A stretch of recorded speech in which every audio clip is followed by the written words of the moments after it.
December 1st, 2022, Daily Bread.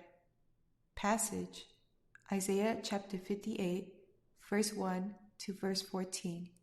Key verse 6 to 7. Title, Genuine Piety that Pleases God. Shout it aloud, do not hold back. Raise your voice like a trumpet. Declare to my people their rebellion, and to the descendants of Jacob their sins. For day after day they seek me out. They seem eager to know my ways, as if they were a nation that does what is right and has not forsaken the commands of its God. They ask me for just decisions and seem eager for God to come near them. Why have we fasted, they say, and you have not seen it? Why have we humbled ourselves, and you have not noticed? Yet on the day of your fasting, you do as you please and exploit all your workers. Your fasting ends in quarreling and strife, and in striking each other with wicked fists. You cannot fast as you do today and expect your voice to be heard on high. Is this the kind of fast I have chosen? Only a day for people to humble themselves? Is it only for bowing one's head like a reed and for lying in sackcloth and ashes? Is that what you call a fast, a day acceptable to the Lord? Is not this the kind of fasting I have chosen? To loose the chains of injustice and untie the cords of the yoke, to set the oppressed free and break every yoke.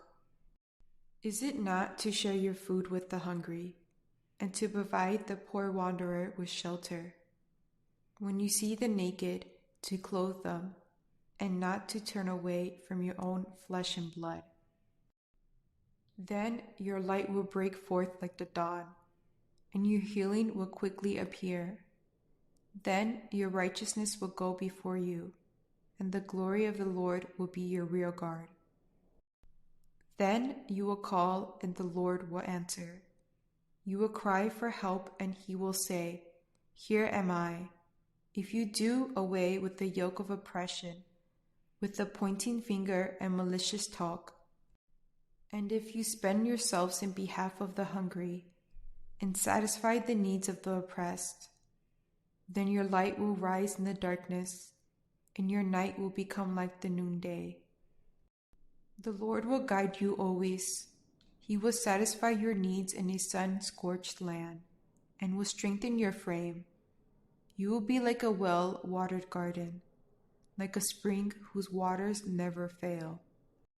Your people will rebuild the ancient ruins, and will raise up the age-old foundations.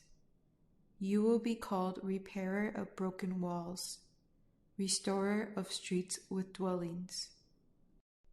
If you keep your feet from breaking the Sabbath, and from doing as you please on my holy day, if you call the Sabbath a delight, and the Lord's holy day honorable, and if you honor it by not going your own way and not doing as you please or speaking idle words, then you will find your joy in the Lord, and I will cause you to ride in triumph on the heights of the land, and to feast on the inheritance of your father, Jacob, for the mouth of the Lord has spoken.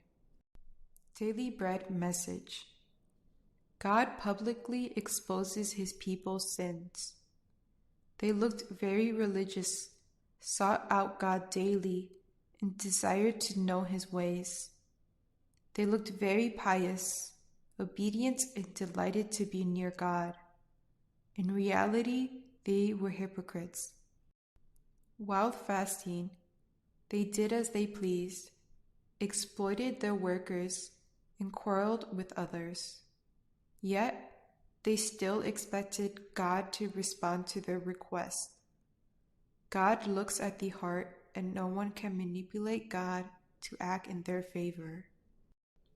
We must watch out that our spiritual disciplines can degrade into superficial religious activities that provoke God to anger. The fast that pleases God is marked by genuine repentance. It turns away from self-indulgence, practices justice and mercy, loosens the chains of injustice, sets the oppressed free, shares food with the hungry, gives shelter to the poor wanderer, and does not accuse others with malicious talk. Then we will have light in the darkness, healing, righteousness, guidance, and clear responses from God. Even in sun-scorched lands, we will be like a well-watered garden. When we do not do as we please on the Sabbath, and keep it as a time of delight by doing what pleases God, we will then find joy in feasting in the Lord. Prayer. Lord, help me not be self-seeking in my life and in worship, but seek you and live a humble and obedient life that pleases you. One word, worship that pleases God, not me.